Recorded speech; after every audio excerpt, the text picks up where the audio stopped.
Bueno, buenas tardes con todos ustedes. El día de hoy vamos a iniciar con la clase teórica acerca del tema de enfermedades de pericardio. Yo soy el doctor Rosales, cardiólogo clínico del Hospital 2 de Mayo, que en esta ocasión voy a editar la presente charla. ¿De acuerdo? Bueno, en la agenda del día de hoy que te vamos a resumir, prácticamente va a centrarse vamos a abarcar a grandes rasgos toda la agenda a mencionar, desde un recorrido de la anatomía y fisiología pericárdica hasta epidemiología, etiología y las principales manifestaciones o síntomas pericárdicos que vemos en la práctica clínica habitual. Vamos a desarrollar los mismos y sobre todo el último acápite, ¿de acuerdo? Pericardio y situaciones especiales y sobre todo algunos datos claves que nos pueda servir a nosotros para el diagnóstico de esas patologías, ¿no? Ahora, recordamos un poco de sus conceptos que tienen ustedes sobre anatomía y pericardio. Recordamos que el pericardio es la estructura que va a delimitar el mediastino medio, ¿no? Se acordarán ustedes de que el mediastino es el espacio virtual que se ubica entre las dos pleuras. Mediastínica, la redundancia, ahí va a dividirse en dos, el mediastino superior y mediastino inferior, a nivel del ángulo de Lewis o va a ser más claro en la ecuación maniobra external, ¿no? Sin embargo, lo que tenemos que recordar aquí es que en el mediastino inferior van a haber tres mediastinos, anterior, medio y posterior, ¿no? El mediastino medio va a ser prácticamente ocupado por el corazón y los grandes vasos, ¿de acuerdo? Y el pericardio va a ser la envoltura que va a envolver el corazón, que va a delimitar ese mediastino.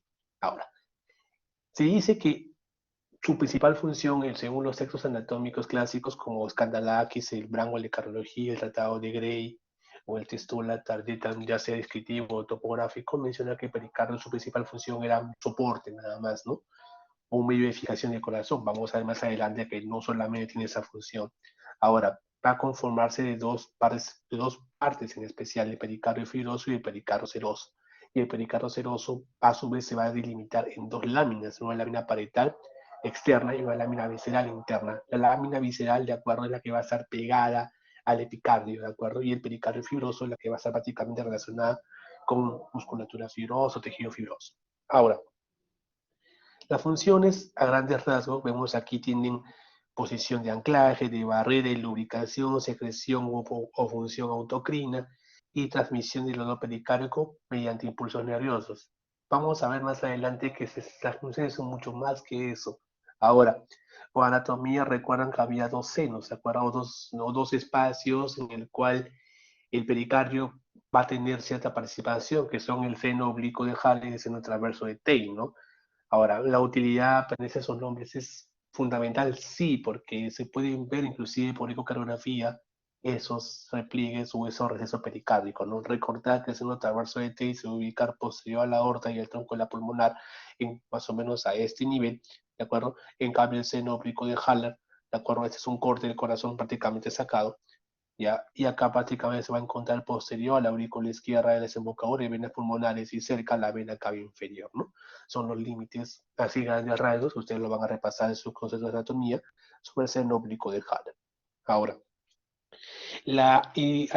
algunos tips para hablar de pericardio, recordamos, mire, es prácticamente una imagen en vivo de cómo se ve un preparado anatómico, el pericardio, mire, con la envoltura mencionada. Y el pericardio a su vez va a tener repliegue, va a tener receso y va a tener proyecciones, ¿no? Sobre todo los ligamentos, prácticamente los ligamentos que van a conectar el pericardio con el diafragma, ¿no? Que son los fenopericárdicos. Ahora, acá tiene una imagen bien esquemática sobre la delimitación del pericardio. Aquí yo tengo el pericardio seroso, de acuerdo que va a ser con este color, luego el pericardio fibroso más internamente. Ahora, la irrigación del pericardio recordamos que va a ser irrigada, va a la redundancia, por la arteria pericárdica frénica. Recordar que esa arteria nace de mamar interna sobre las ramas terminales. En cambio, el drenaje venoso del pericardio va a ser múltiple, ¿no? O sea, va a drenar inclusive en la vena sigos mayor y en algunos casos en la vena innominal, ¿no?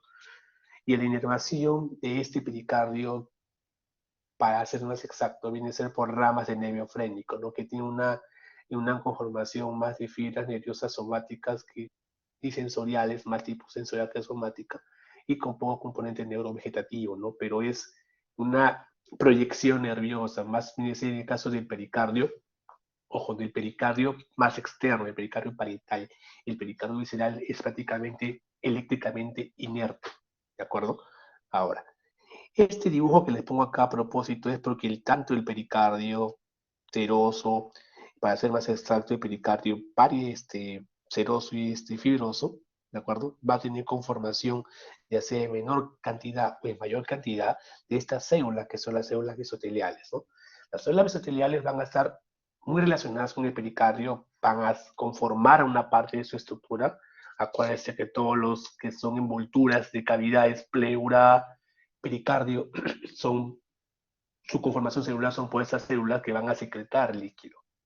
Entonces, el líquido pericárdico prácticamente es elaborado por la secreción de estas células mesoteliales que se ubican en mayor cantidad en el pericardio parietal, en este caso el pericardio seroso. Ahora, algunos recuerdos acerca más de anatomía y pericardio. No solamente tenemos los senos oblicuo de Halley transverso de T, sino también tenemos recesos pericárdicos. Esos recesos aórtico superior, aórtico inferior, postcabal, inclusive el receso ubicado a nivel posterior del tronco de la pulmonar, ¿no? Entonces, y sobre todo que se ubica a nivel de las ramas de la pulmonares, para ser más exactos. Entonces, una cosa son los senos pericárdicos, otra cosa son los repliegues del pericardio. Y eso es importante que recordar que el repliegue superior aórtico se ubica prácticamente entre la aorta ascendente y la vena cava superior. El inferior aórtico se ubica entre la aorta y el atrio izquierdo. El post cava se ubica entre la aurícula derecha y el esternocaudo en la vena cava superior, ¿de acuerdo? Y el que se encuentra posterior a la rama derecha y rama izquierda, la pulmonar, obviamente se va a encontrar inferior a la división de la misma, ¿no? Son los repliegues que tiene el pericardio, que son diferentes que los recesos, son los recesos que son muy diferentes a los senos o las proyecciones que tiene el pericardio. Ahora, lo que llama mucho la atención aquí es que tenemos que recordar que estos recesos pericárdios, ¿cómo se forman? A ver, acá yo veo el miocardio, ¿de acuerdo? Y en el miocardio tenemos prácticamente dos tipos de estructura. El pericardio visceral, que está pegado prácticamente, ojo, al epicardio, y el pericardio parietal, que es esto que está acá arriba. El pericardio parietal tiene a su vez dos conformaciones, el pericardio fibroso más interno y el pericardio seroso más externo. ¿De acuerdo? Ahora, eso es lo normal. Sin embargo, en algunas partes del corazón, prácticamente en los atrios o cerca al nacimiento o relación con los grandes vasos, sea arteriales o venosos, el pericardio sufre este proceso llamado recesos o reflexiones, ¿de acuerdo? Y eso se ve muy bien, sobre todo a nivel del atrio izquierdo, donde el pericardio sufre una reflexión y esto genera los senos transversos y senos oblicuos.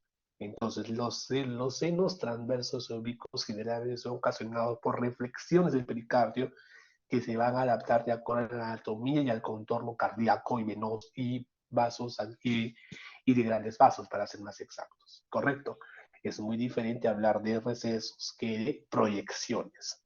Ahora, ¿tiene una utilidad aprenderse todo esto? Claro que sí, porque vamos a ver aquí lo siguiente.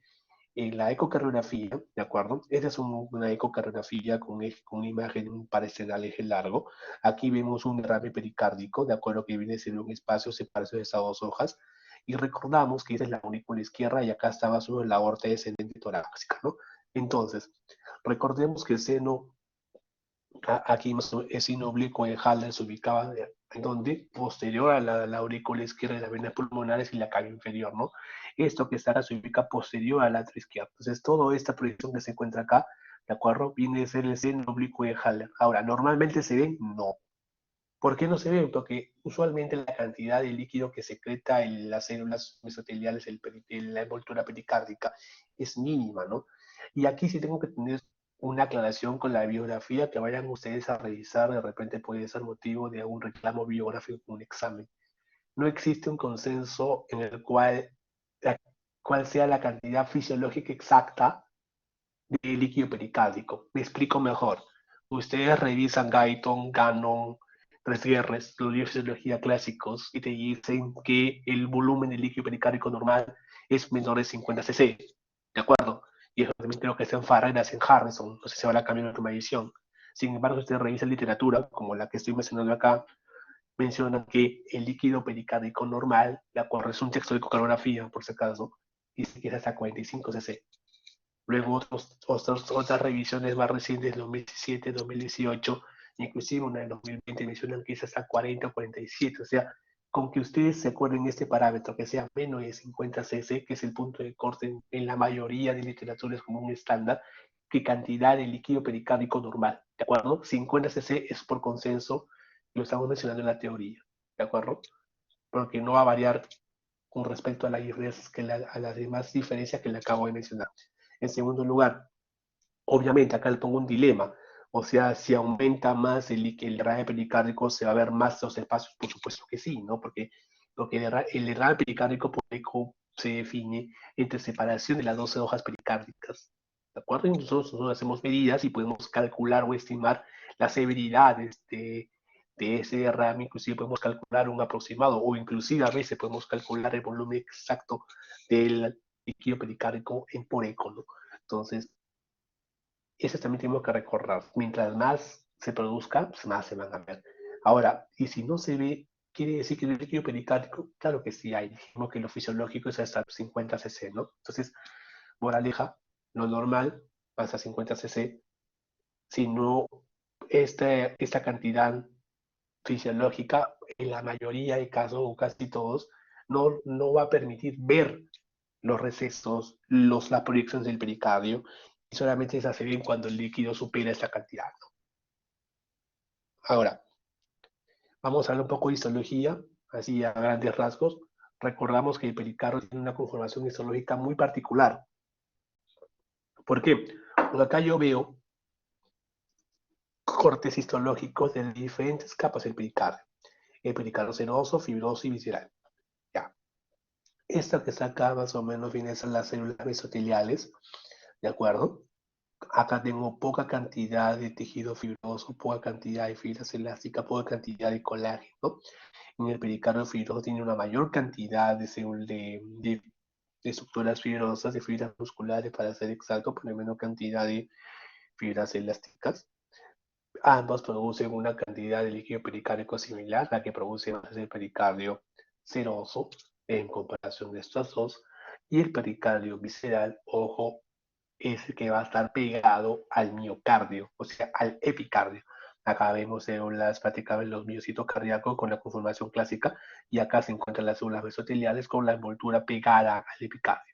Por lo tanto, ¿cuál es la principal diferencia entre el componente del pericardio parietal y pericardio visceral? La presencia de células musculares cardíacas o miocitos cardíacos en su corte histológico. Habíamos mencionado que el pericardio es más que una envoltura, es más que un medio de sostén y es más que solamente producción de algunas sustancias, ¿no? Entonces, esa publicación ya antigua, en 2005, creo que es la que se basa la mayoría de textos de fisiología, es que el pericardio va a tener unas funciones que van a hacer netamente efectos sobre la cavidad cardíaca y sobre todo el corazón per se. Entonces, sobre la cavidad cardíaca va a limitar la distensión cardíaca a corto plazo, va a facilitar el acoplamiento y la interacción entre las cavidades cardíacas, sobre todo el fenómeno de interdependencia ventricular. Mantiene la relación presión-volumen, gasto cardíaco en cavidades cardíacas a predominio de control de diástole, y va a mantener la geometría ventricular izquierda. Es importante esto, ¿de acuerdo? Y su efecto general, como lo mencioné en los textos anteriores de fisiología, se centraba en lubricación, en un rol inmunológico parcial, en un rol fibrinolítico mediada o poca importancia, y sobre todo va a equilibrar las fuerzas gravitacionales y las fuerzas citostáticas que van a garantizar la fisiología normal cardíaca, sobre todo a nivel del ciclo cardíaco. Entonces, y al mismo tiempo el líquido pericárdico tiene una conformación muy en particular, ¿no? Tiene un pH más cerca al alcalino, ¿no? Va a tener una cantidad de proteínas significativas, pues prácticamente, miren aquí, la cantidad de electrolitos que se encuentra en el líquido pericárdico es muy similar a la que se encuentra normalmente en sangre, con los valores prácticamente idénticos, ¿no? Inclusive también de bicarbonato. Entonces, fácil recordar que el líquido pericárdico, hablando de iones, es similar a lo que se encuentra en el plasma, a lo que se encuentra en la sangre periférica, ¿de acuerdo? En cambio, tiene un pH mucho más alcalino, es la diferencia con respecto al plasma, con respecto a la sangre periférica. Ahora, ¿son las únicas funciones que tiene ese líquido pericárdico? La verdad que no. ¿Por qué? Porque vemos aquí esta publicación en 2017. Acá está el texto para que lo puedan revisar, o si quieren una bibliografía, pues ahí prácticamente quiero que ustedes sepan que todas las referencias que estamos a hacer en este curso de la clase, la bibliografía se encuentra abajo para que puedan revisar, o si hay un reclamo lo pueden tomar de ahí, ¿no? Entonces, vemos aquí que el pericardio tiene una función mecánica, prácticamente una función de que va a ayudar también a nivel de la membrana serosa en producción de líquido pericárdico, una función lubricante, una función sobre todo como barrera mecánica para proteger al corazón de infecciones que puedan infectar, van a la redundancia de pericardio y sobre todo los miocitos cardíacos. Va a tener una función metabólica porque va a tener una actividad reguladora, eso es importante mencionar, un componente también inmunológico, va también mediar reacciones antifibrinolíticos y sobre todo eso es importante, va a limitar el desplazamiento del corazón. Por lo tanto, vemos que el miocardio tiene muchas más funciones de lo que uno, perdón, que el pericardio tiene muchas más funciones que uno podemos imaginar. Ahora, con respecto a la actividad metabólica, aquí me centro con esto, que el pericardio va a tener un rol importante en la regulación del tono coronario epicárdico. Es importante. Y esa regulación también va a influenciar en el trabajo miocárdico y en parte en la contracción miocárdica. ¿De acuerdo? Ahora, ¿cómo va a funcionar esto? Mediante secreción de prostaglandininas, prostaciclinas, secreción de icosanoides, de lipoxigenasas, y va a sintetizar de forma significativa péptidos natriuréticos, o sea, BNP y ANP principalmente, ¿no? A su vez también como control metabólico va a tener una actividad neurovegetativa, un control neurovegetativo sobre neuroreceptores y vías simpáticas eferentes, y va a regular la parte autonómica de una forma mixta, ¿no? Y importante que tiene un rol fundamental en el modulador inflamatorio, sobre todo con participación del complemento, y esto es importante porque un complemento o sea, C3 y C4 principalmente, dosados en líquido pericárdico, y que se encuentren esos en gran cantidad, es muy indicativo, muy sospechoso que ese derrame pericárdico sea de origen autoinmune, ¿no? Por lo tanto, la función metabólica que tiene el pericardio es prácticamente más allá que su rol mecánico, lo vamos a ver en un ratito, inclusive en la producción de icosanoides, producción de prostaglandinas, inclusive de péptidos natriuréticos, forman en parte una explicación de que el pericardio también participa en la fisiopatología y la insuficiencia cardíaca. Imagino que lo revisan en su teoría. Entonces, no vean al pericardio solamente como una envoltura, veanla como, por decirlo así, una parte del sistema cardiovascular que merece una atención adecuada y sobre todo que puede explicar casi la mayoría de efectos de fundamento fisiopatológico, sobre todo en la falla cardíaca. Ahora, la fisiología pericárdica con relación a la mecánica ventricular asociada, o sea, ¿cómo así el pericardio va a influir a la mecánica del corazón? A ver, generalmente el pericardio va a contribuir sobre todo en la diástole ventricular. ¿De acuerdo? Acuérdense que va a limitar la diástole y por lo tanto al tener esa función va a ser un papel fundamental para la regulación del ciclo cardíaco. ¿Y en qué parte del corazón va a limitar la diástole, chicos? Importante en los atrios. El pericardio regula principalmente la dilatación o la diástole auricular de forma aguda. Es importante. Número 2, ese es su centro anatómico para la contracción del ventrículo derecho. ¿Por qué? Porque normalmente el ventrículo derecho, como ven aquí, tiene una distribución de sus fibras musculares de forma oblicua. Es la cavidad muscular ventricular derecha, y eso que está acá es el pericardio, que está adosado. Entonces, el pericardio, como está pegado a esa cavidad y sigue las fibras musculares oblicuas, va a permitir que el ventrículo derecho tenga una mejor diástole. Va a regular también la función diastólica del ventrículo derecho, por lo tanto, es importante recordar, si yo tengo un pericardio que está más pegado al ventrículo derecho y va a regular más la diástole del ventrículo derecha y limita la dilatación aguda de atrio, principalmente derecho, entonces por fisiología uno puede decir en una patología que el pericardio se distienda o que el pericardio se inflame, ¿qué se va a alterar? La diástole de cavidades derechas. Es fácil deducirlo. Listo. Ahora, rol de pericardio en la interferencia ventricular, claro que sí, porque va a depender del componente diastólico del ciclo cardíaco, y gracias a este componente participativo de la interdependencia ventricular, el pericardio va a contribuir a que éste mantenga el gasto cardíaco y la geometría cardíaca normal, ¿no? Ahora, ¿qué es lo que pasa? Ok, si es que yo veo que en algunos pacientes, en un caso extremo, de que se saca el pericardio, ¿ya? Normalmente, ojo, eso se hizo en animales, ¿ya? Vimos acá dos cortes, el pericardio ubicado en cavidad ventricular izquierda y el pericardio ubicado en cavidad ventriculares derechas. ¿Cuál fue el punto de corte o la comparación? ¿De acuerdo? Ese es con pericardio, ese es sin pericardio. ¿De acuerdo? Listo. Ahora, ¿qué es lo que compararon? Compararon, ¿de acuerdo? La presión de llenado de fin de diástole, ¿de acuerdo? Y el volumen de fin de diástole. Como podemos ver aquí, la presión de fin de diástole, ¿de acuerdo? Cuando está el paciente sin el pericardio, suele incrementarse, pero el volumen no tiene mucha elevación significativa. En cambio, la presión de diástole aquí, cuando se retira, ojo, el pericardio baja significativamente, ¿de acuerdo? Y comienza a aumentar el volumen de fin de diástole.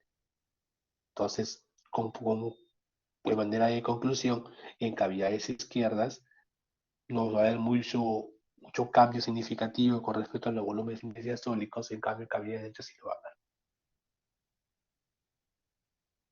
Ahora, más de hablar de fisiología pericárdica, claro que sí. ¿Por qué? Porque normalmente esto va a interaccionar en una curva de presión-volumen. ¿Y cómo así? En la curva de presión-volumen pericárdica. Es muy diferente a la curva de presión-volumen que ustedes la han visto en clase de ciclo cardíaco en fisiología. Entonces, normalmente, ojo, tenemos que tener este concepto claro, presión intrapericárdica.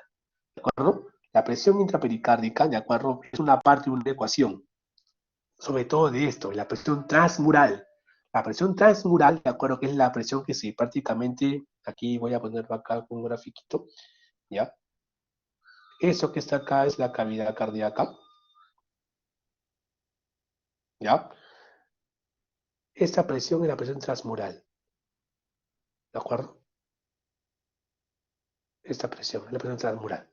Entonces, la presión transmural es igual a la presión intracavitaria menos la presión del espacio pericárdico. ¿De acuerdo?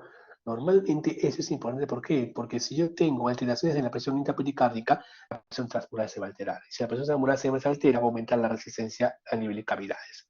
Y va a limitar la diástole y por lo tanto va a disminuir el llenado y va a bajar el gasto cardíaco. ¿De acuerdo? Entonces, normalmente el punto clave para yo ver el impacto que tiene esta presión intrapericárdica es el volumen de la cera pericárdica. Acá tengo una curva de acuerdo. Normalmente, si yo tengo, ojo, cambios súbitos en el líquido pericárdico, obviamente yo voy a tener, como es algo súbito, no va a responder a manera adecuada a los mecanismos compensatorios. Por lo tanto, la presión intracavitaria la presión intrapericárdica va a aumentar. Si la presión intrapericárdica aumenta, la presión cavitaria, o sea, puede aumentar o disminuir, pero va a haber una mayor diferencia en este tipo de eventos. Por lo tanto, eso va a repercutir entonces en la presión transmural y en la presión de llenado. Eso puede alterar obviamente la diástole ventricular y puede bajar el gasto cardíaco. Esto es importante sobre todo en la fisiopatología de el pericárdico agudo y taponamiento cardíaco, ¿correcto?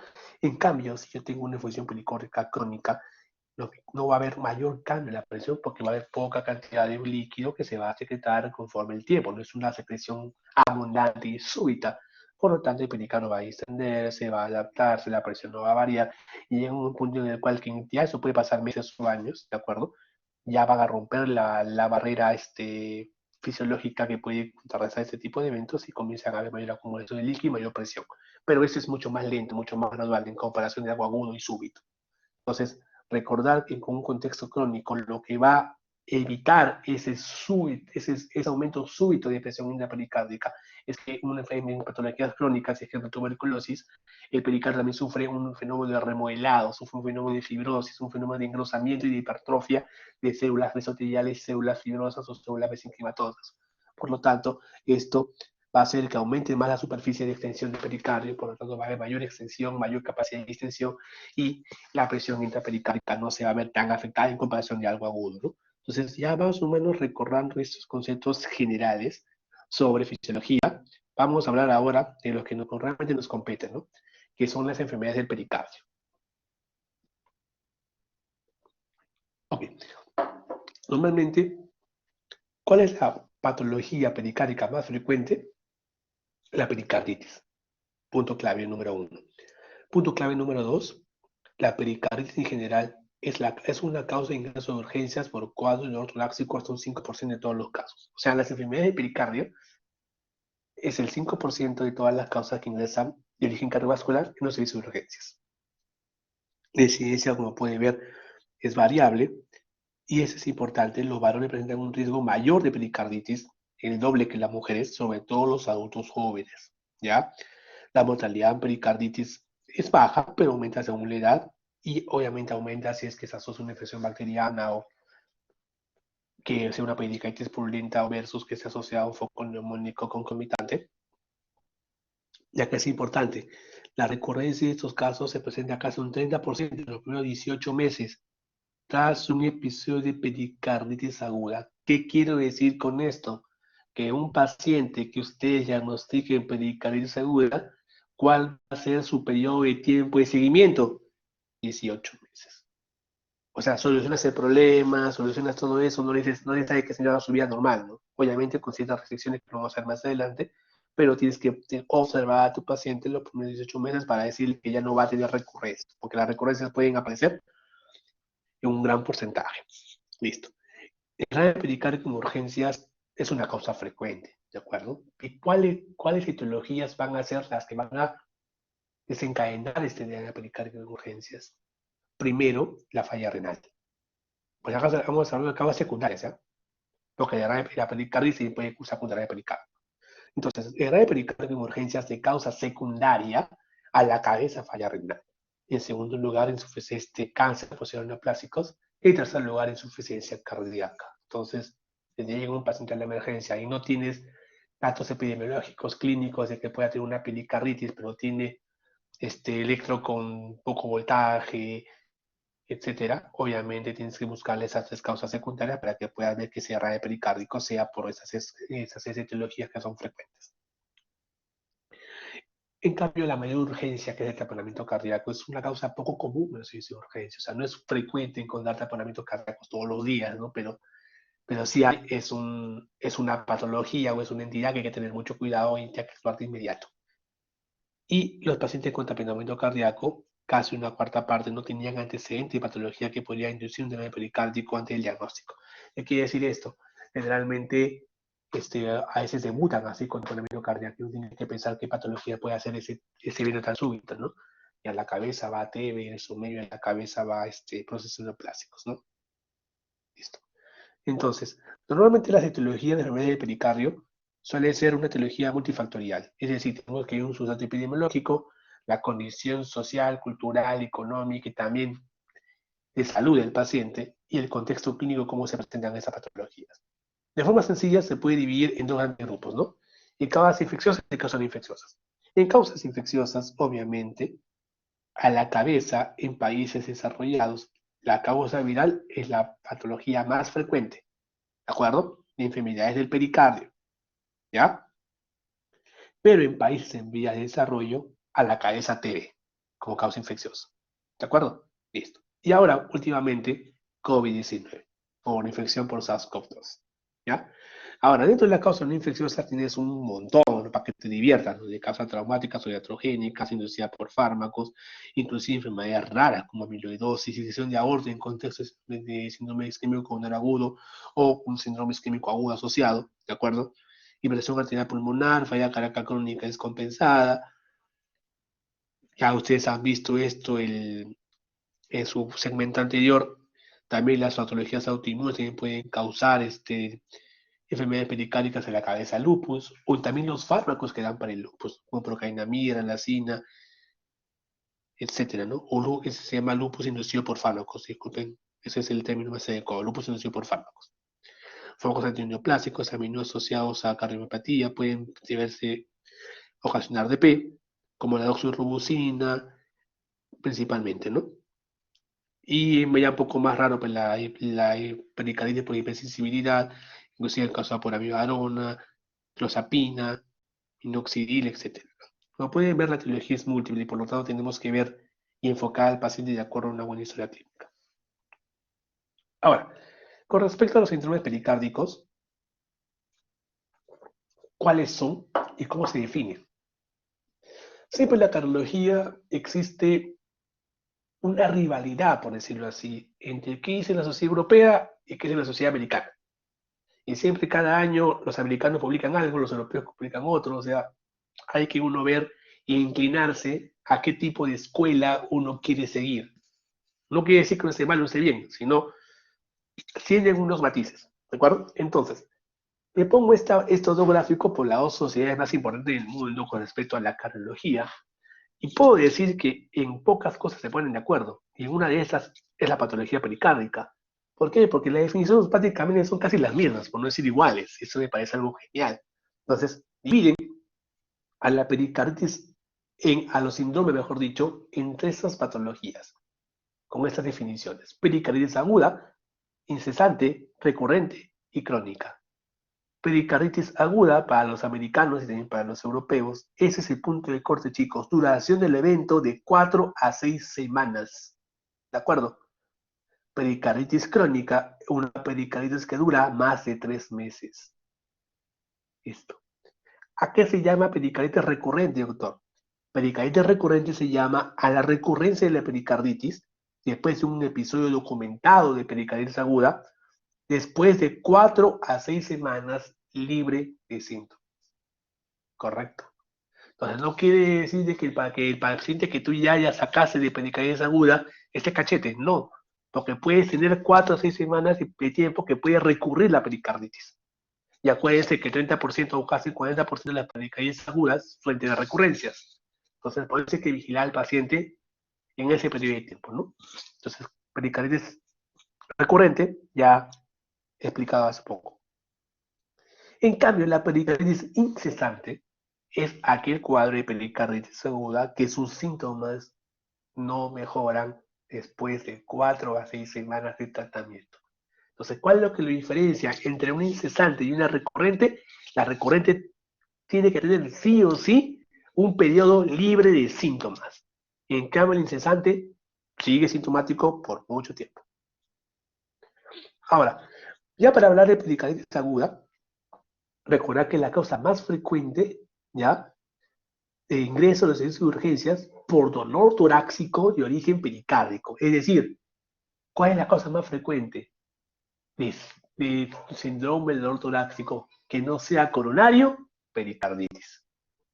Doctor, ¿es más frecuente una pericarditis con una incisión de aorta? Sí. ¿Es más frecuente una pericarditis con una tromboembolia pulmonar? Depende. Ahora la tromboembolia pulmonar ha subido un poco su frecuencia por el tema del COVID, ¿no? Pero si vamos en contextos generales, es más frecuente encontrar pericarditis que TEP, ¿no? Ya. Ahora, como les dije, las causas en países desarrollados, a la cabeza, la causa viral más frecuente, los virus respiratorios, ataques sincicial, lo que ustedes deseen, ¿ya? Y en países de desarrollo, tuberculosis, y más aún en pacientes con inmunosupresión. Entonces, un paciente inmunocompetente puede hacer TB y debutarlo con una forma de pulmonar en pericardio, sí. Es raro, pero sí es frecuente. Ahí tienes que buscar variables epidemiológicas, hacinamiento, factores de riesgo, etcétera, ¿no? Pero es mucho más frecuente encontrar del pericárdico por TB en un paciente inmunocomprometido, a la cabeza VIH, ¿no? Listo.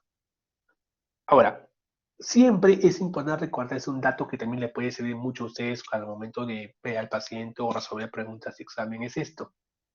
Precedido siempre de cuadros respiratorios segurogripales o gastrointestinales, generalmente de 4 a 6 días antes del evento, generalmente, ¿no? Y es más frecuente en los meses de invierno y tiene un comportamiento de acorralización porque la causa más frecuente es viral, ¿no? Entonces, normalmente las causas de pericarditis son 2/3 de todas se dividen en causas infecciosas. Y las causas no infecciosas prácticamente son el 30% de todas las posibilidades. Esto por si acaso son datos de americanos que ponen prácticamente que la TV se ve en pocos casos, pero aquí es al revés, ¿ya? Y, y de causas no infecciosas en la cabeza siempre, chicos, nunca se olviden, patología neoplásica. ¿De acuerdo? Patología neoplásica es la causa más frecuente de infección perdón, de pericarditis no infecciosa, ¿ya? En segundo lugar, que le puede seguir aquí la patología autoinmune y en tercer lugar, las causas metabólicas traumáticas. Ahora, ¿cómo es el enfoque que tenemos que hacer nosotros en la parte clínica en la pericarditis aguda, ¿no? O sea, ¿cómo tenemos que ver al paciente o enfocar la entidad? Acuérdense que estamos en los servicios de urgencias, ¿no? Que se diagnostican ahí la mayor cantidad de esas patologías. Entonces, en urgencias tienes que tener tú un talento. Tienes que diagnosticar eso rápido, porque no vas a estar preguntando una hora o 2 horas al paciente, tienes una cola que te van a esperar, ¿no? Entonces, aquí tienes que ser preciso con las preguntas. ¿Y cuáles son los tips? Eso que están acá. El número uno, dolor torácico. El tipo de dolor más frecuente encontrar en un paciente con pericarditis es ese tipo de dolor tipo pulsada. A veces puede encontrar un dolor tipo pulsátil que puede simular una palpitación, o a veces un dolor tipo sordo, y muy rara vez un dolor tipo opresivo que puede simular un Zika. Más frecuente, pulsado. Ok, ¿cómo inicia ese dolor? Súbito. A diferencia del Zika, va a durar días con el dolor. El dolor del Zika tiene máximo un cenite en 24-48 horas, porque acuérdense que el dolor aumenta más a medida que más tejido miocárdico muere. En cambio, en la pericarditis es todo lo contrario, va a durar inclusive días el dolor, ¿ya? Y eso es importantísimo. Siempre mejora con alguna posición antálgica, en este caso llevando la región del torso hacia la parte anterior, ¿no? A nivel de posición genopectoral. Eso no ocurre en un Zika, eso no ocurre en una disección, eso no ocurre en un TEP. Entonces, preguntar siempre si se en una posición antálgica. Y mejora al sentarse, y como ya le dije mencionar, hasta inclinar el cuerpo hacia adelante, ¿no? Y esto también es otro tip importante. Empeora con la tos y empeora con la inspiración. Eso jamás vas a ver en un Zika, jamás vas a ver en un TEP y en una disección, ¿ya? Y la irradiación suele ser un poco controversial, porque los, algunos textos de semiología, Argente, Suros, Macei, suele tener un cierto tipo de diferencias con la irradiación del olor torácico de origen pericárdico. Algunos dicen que puede inclusive irradiar simulando un Zika, otros, como acá lo encontraba aquí en esta biografía mencionada, suelen irradiarse a la parte del borde trapezoidal, más a la parte posterior, ¿no? Pues la radiación no es tanto su fuerte ese dolor, más son los datos típicos que les acabo de dar, ¿no? Ahora, es importante, rara vez el dolor simula un Zika, o sea, tipo opresivo, súbita, puede ser un amenor vegetativo, es raro. ¿Existen? Sí, pero es raro, ¿ya? ¿El dolor torácico puede estar asociado a dolor pleurítico? Claro que sí, sobre todo en patologías autoinmunes. Puede haber inclusive hasta diarrea pleural y compromiso de pleuresía seminal. Listo. Y esto es importante, asociaba a disnea y actos no productivos en ocasiones, sobre todo a los pacientes que tienen antecedentes de infecciones respiratorias a repetición, antecedentes de infecciones respiratorias y una semana previa al evento y ahora por COVID-19. Eso, y vimos los síntomas, todos los signos. Los signos de esos pacientes van a ser de acuerdo a la patología, al evento desencadenante.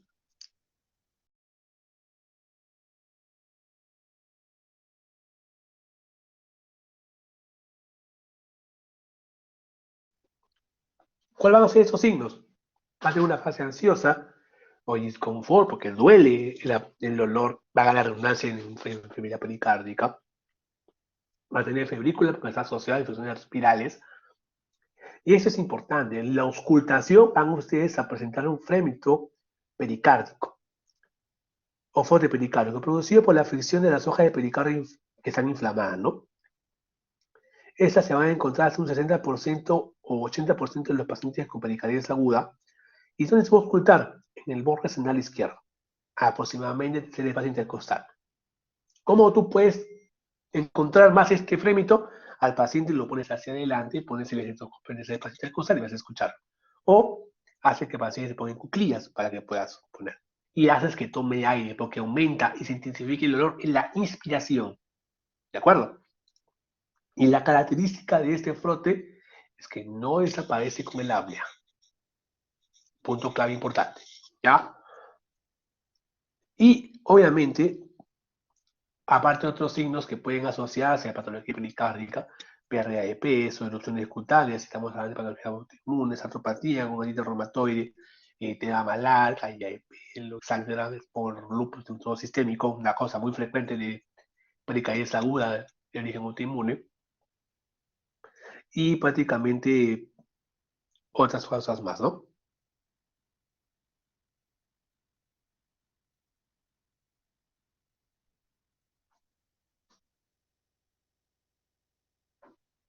Seguimos. Ahora, el segundo enfoque que tenemos que tener con nuestros pacientes con pericarditis aguda es el enfoque electrocardiográfico. Ahora, en electrocardiografía, eso es clásico de todos los pacientes con pericarditis aguda. Eso pregunta de hasta para ingresar a la residencia, LENAI, Salud, MIR, STES, lo que ustedes quieran. Preguntan esto. ¿Cuáles son los hallazgos típicos o las fases que te voy a encontrar en el electrocardiograma de un paciente con pericarditis aguda? Fácil. Fase 1, yo voy a encontrar esto, un descenso del segmento PR con una elevación generalizada del segmento ST. Se acordarán, vamos a ponerlo acá con otro color. Bueno, a mi grupo de práctica les enseñé esto. Perdónenme que no se ve muy bien. Ya.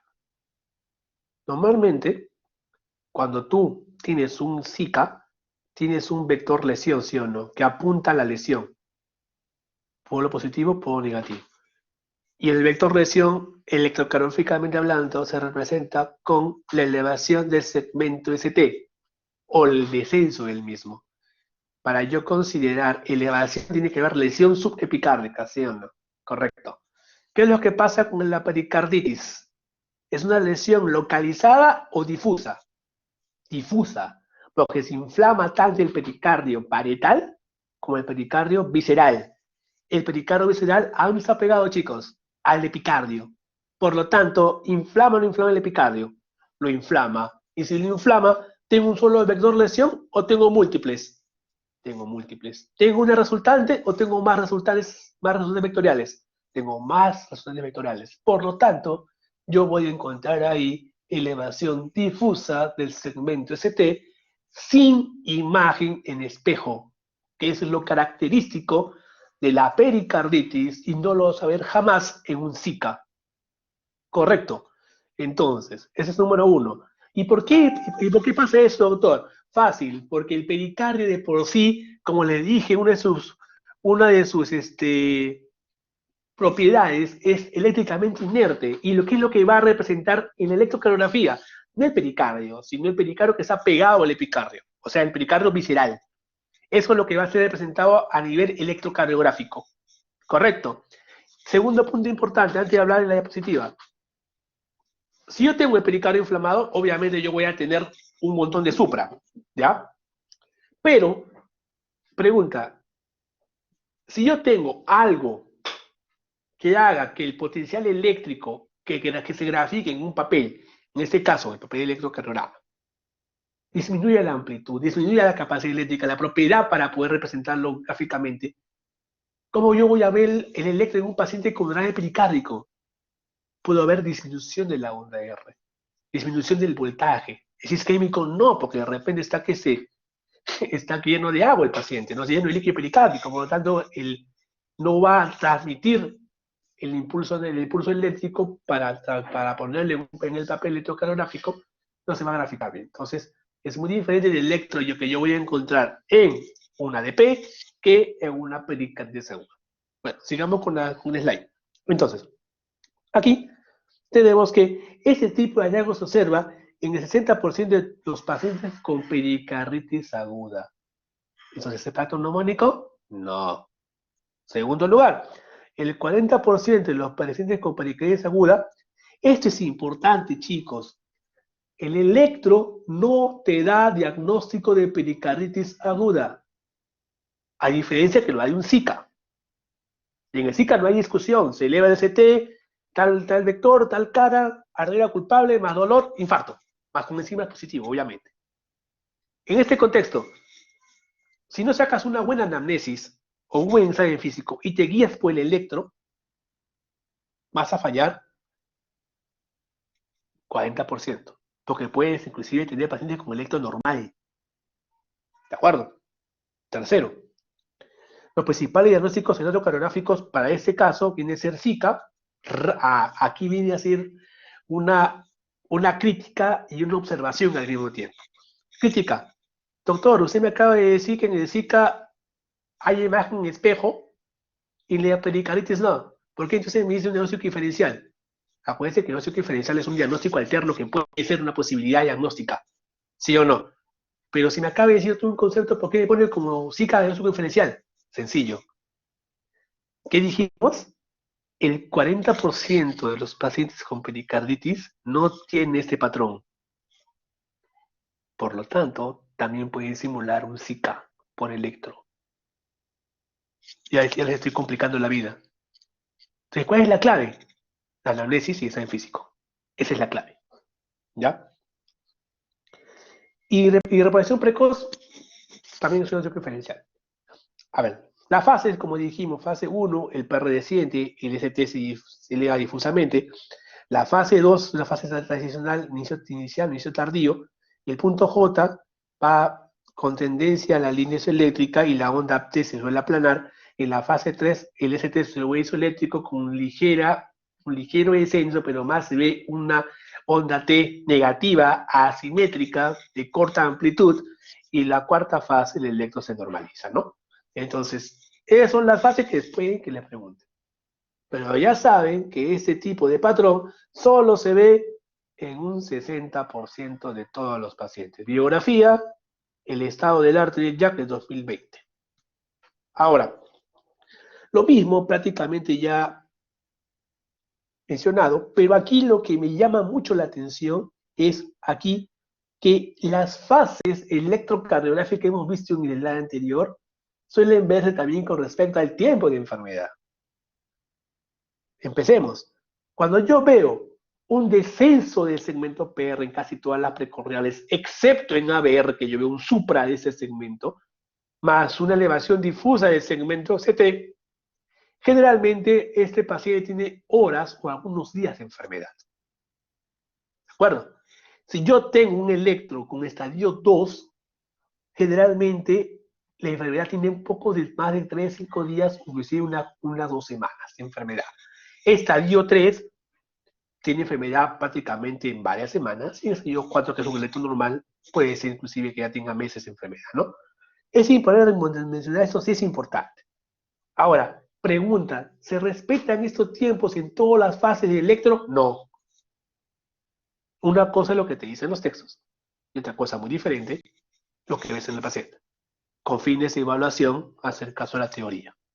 ¿De acuerdo? Les estoy dando algunos tips para que ustedes, cuando ya pasen el curso de medicina interna y sean internos en un par de años, ya tengan en cuenta que pueden haber más particularidades que les va a servir sin ninguna duda la clase que les estoy dando ahorita, ¿no?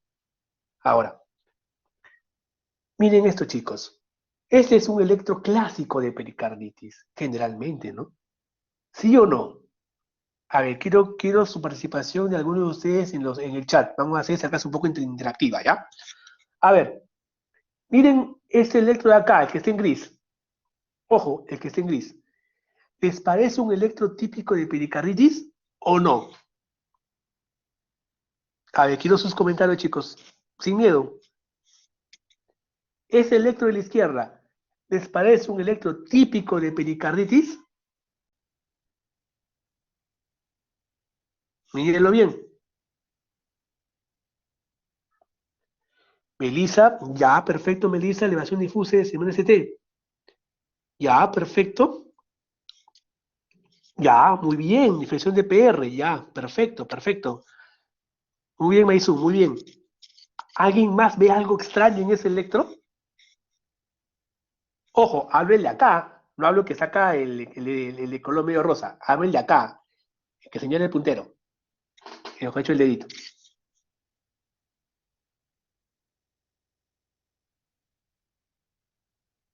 A ver, les ayudo. El de acá, que voy a encerrar con un circulito, es un electro típico de pericarditis. Elevación del ST, descenso del PR, típico. Esto tiene que ver en la mayoría de precorridas, pero no decir en todas. ¿Ya? Excepto en ABR, obviamente. Pero este No, miren B2 y miren B3 y hasta B4 inclusive. ¿Ustedes ven supra? No ven supra acá. Si yo veo un paciente con dolor torácico, no delimito bien por decirlo así, el tipo de dolor, no hago una buena anamnesis, veo esto, veo supra un poco en B5 y en B6, en uno sobre todo, en ABL ya discreto, pero más veo esto, puede ser una circunfleja, porque veo elevaciones de 2, 3 ABF. Claro, ¿no? Puede ser. Pero ¿qué es lo que muy bien lo acaban de decir ustedes? El descenso del segmento PR. Es casi improbable que eso ocurra en un infarto. ¿En qué caso puede ocurrir?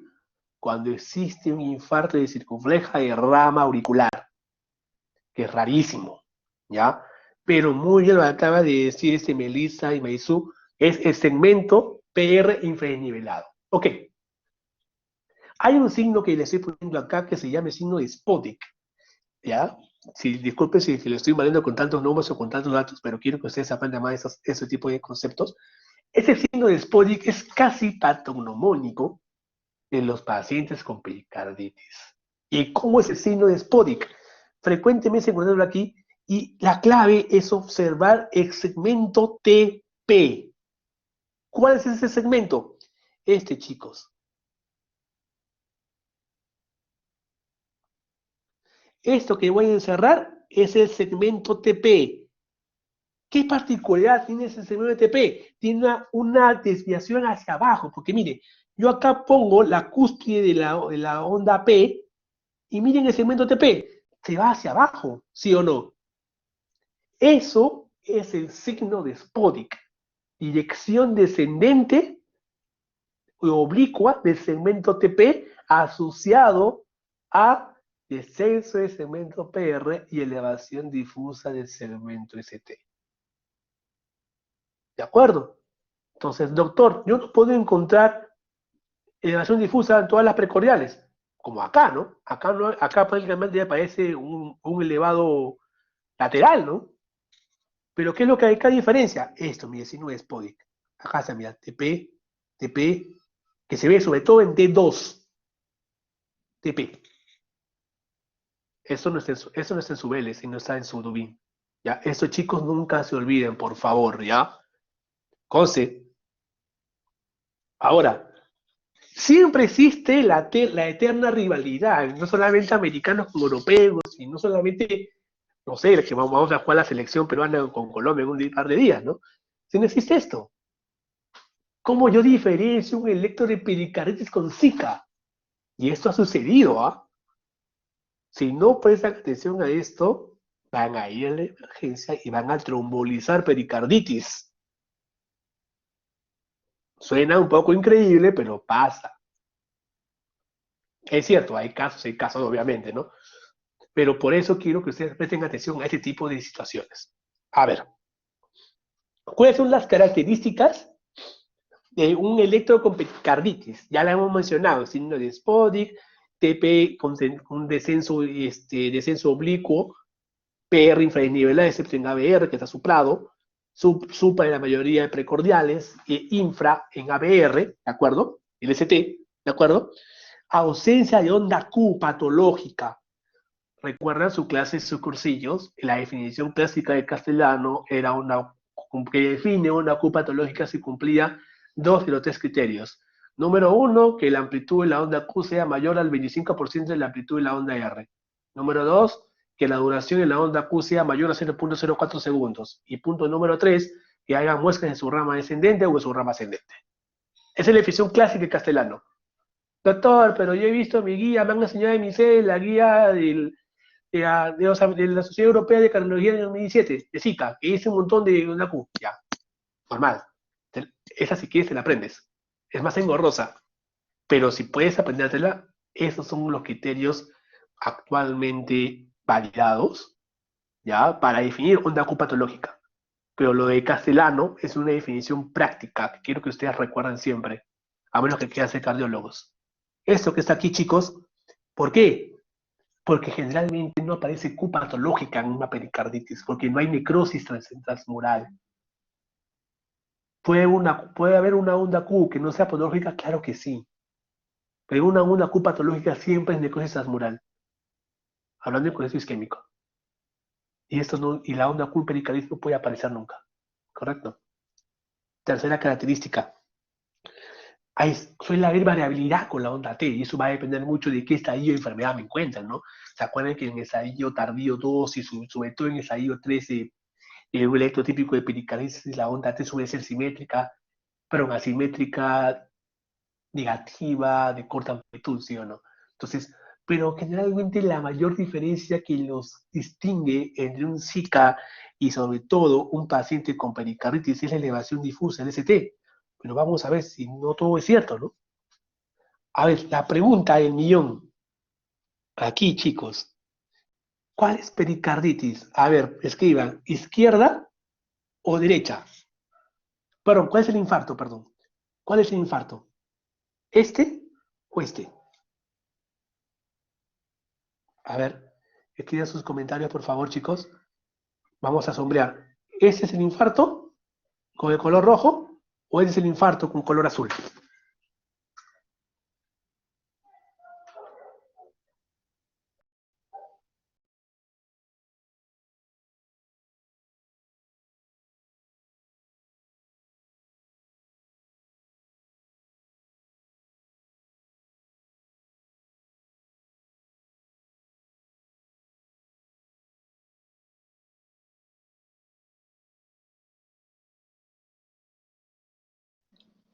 Muy bien, muy bien.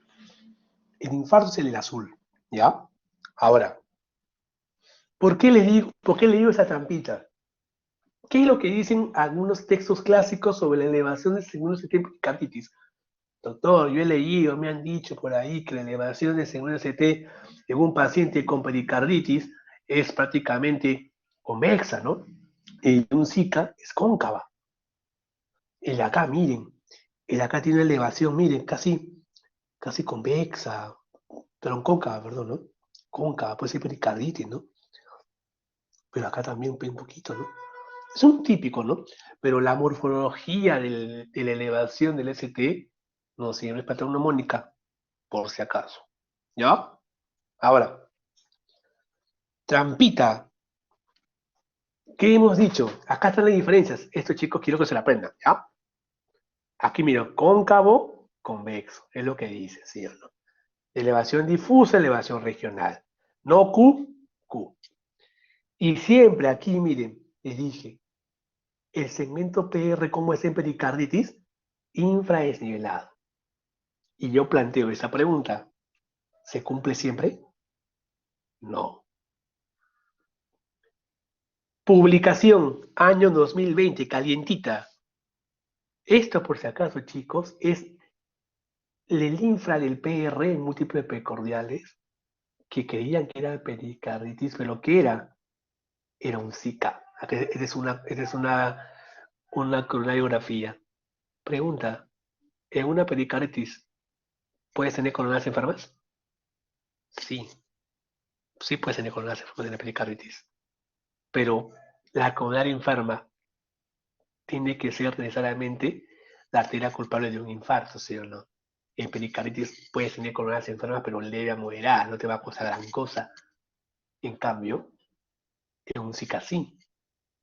Entonces, la diferencia que existe, sobre todo en esta publicación, son rarezas, ¿ya? Pero tienen que recordar ustedes acá, es que no todo en medicina es absoluto. ¿Por qué? Porque esta publicación que las traigo a propósito sobre la dogmatización del segmento PR infradesnivelado está en este paciente. Este paciente es un paciente isquémico que hizo un infarto con elevación de segmento ST. Miren aquí, miren ese electro. Miren aquí. Acá hay una elevación media cóncava, ¿no? ¿Sí o no? Cóncavo, cóncavo, cóncavo, cóncavo. Ya poco aquí. Uno que ve ahí nada más infra en PR, piensa que es pericarditis, ¿no? Y al final no fue así. ¿Cuál fue el tip acá? Número uno. Miren, esto chicos. En un infarto, no solamente, perdón, en un electro, no solamente vean el infra y el PR. Este es un tip. La duración de la onda P suele ser mayor y el voltaje suele ser menor. Simula un crecimiento de aurícula izquierda. Pero acá estoy en ¿dónde? En D3. Nunca se olviden, para yo ver crecimiento auricular, ¿dónde tengo que ver? D2 y B1, ¿sí o no? En este caso, dolor torácico, infra PR, me voy a D3. En una.